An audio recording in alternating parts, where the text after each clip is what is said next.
I think, one of the things I've always told people is just the most simplest thing to do is to shop yourself and to completely lay out your process yourself. Meaning, get a whiteboard, write down you're a new customer or your past customer from the initial inquiry or interest in a mortgage. What does the actual process look like from start to finish? What are the pain points? What are the bottlenecks?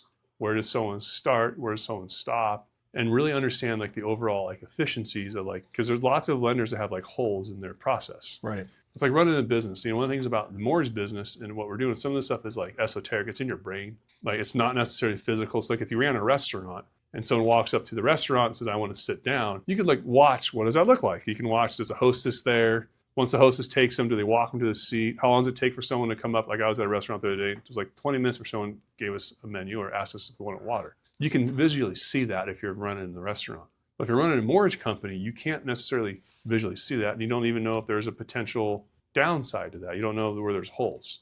And believe me, there's tons of them. Right? There's all kinds of drop-off points when customers reach out to you and you don't know how to respond to them. So it's how do you, I say get it on the whiteboard and actually just map it out from start to finish. Here's where this is starting. This is where this is ending. Whoa, wow, we don't realize that it takes, if this customer talks to us today, we may not respond to them for 2 or 3 days, or we don't know when we respond to them. Right? Actually having just that visual blueprint of what's currently taking place. And then look at your low-hanging fruit.